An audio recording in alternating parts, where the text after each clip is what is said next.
আসসালামু আলাইকুম রহমতুল্লাহ। Hello everyone, সবাই কি অবস্থা? সবাই কেমন আছেন? আলহামদুলিল্লাহ, আপনাদের দোয়ায় আমি অনেক ভালো আছি। তো আজকে আমরা কয়েকজন মিলে একটা ট্যুরের ব্যবস্থা করি। ট্যুরটা হচ্ছে গিয়ে পার্শ্ববর্তী জেলা নেত্রকোনা জেলা মদন থানার উচিতপুর গ্রামে। তো সবার কাছে একটি অনুরোধ, কেউ ভিডিওটা টানবেন না, ভিডিওটা টানলে মজা পাবেন না জায়গাটা থেকে। জায়গাটার যে একটা ভিউ আসলে অনেক সুন্দর, দেখতে থাকুন সবাই ব্লগটা।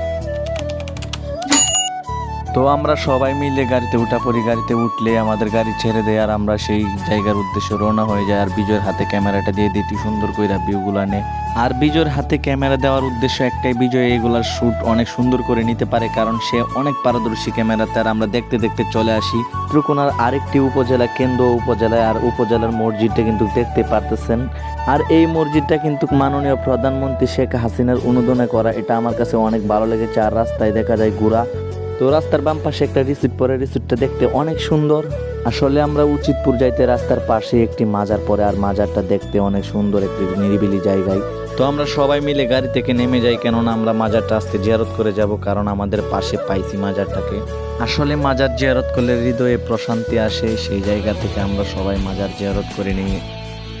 আসলে অনেকের ধারণা আছে একটা, যে মাজার জিয়ারত করা বেদাত। আসলে এগুলা বন্ড মৌলবীদের কথা, এগুলা কেউ বিশ্বাস করবে না, এগুলা কেউ কানে নিবেন না, কারণ মাজার জিয়ারত করলে আসলে আপনার অনেক উপকারিতা আছে। তো আমরা দেখতে দেখতে চলে আসি উচিতপুর সেই টলার ঘাটে এসে আমরা প্রথমে রিসোর্টে উঠতে চাই। রিসোর্টে উঠতে চাইলে আবার তারা আমাদেরকে বলে যে আমরা এখানে রং করতেছি, একটু পরে আসেন আপনারা। তাই আমরা আবার নেমে যাইতেছি। তো হাওর বিলাস রিসোর্টটার ভিউটা কিন্তু অনেক সুন্দর, আপনারা দেখা যাচ্ছে পানির মধ্যখানে।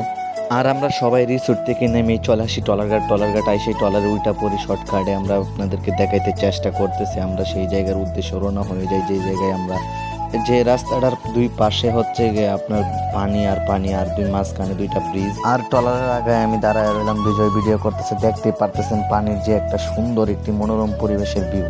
আর ব্রিজে আইসায় আমাদের ড্রেসগুলো আমরা চেঞ্জ করে নিই গোসল করার জন্য। আর আমরা দেখতে পারতেছেন এখানে একটা টিকটক করতেছি, পায়েল দেখতে পারতেছেন কি করতেছে, জুলহাস ভাই।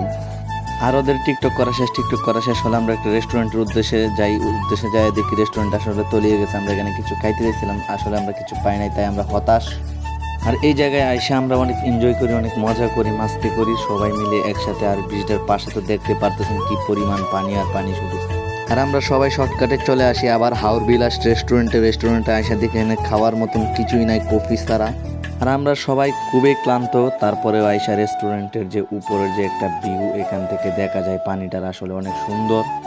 তারপর আমরা গোসল করতে নামে পড়ি পানিতে। দেখতে পারতেছেন কত দুষ্টামি শুরু হয়ে গেছে আমাদের এই পানিতে নেমে। পায়ের নামে নাই ডরায়া, কারণ এখানে অনেক দূর। তো উচিতপুর ট্যুরটা কার কাছে কেমন লাগছে অবশ্যই কমেন্ট বক্সে বলা যাবেন। আরেকটি লাইক এবং একটি শেয়ারের মাধ্যমে আমাকে একটু সাপোর্ট করুন। সবাই সুস্থ থাকুন, ভালো থাকুন, সেই কামনাই করি। নেক্সট ভিডিওর জন্য অপেক্ষা করুন।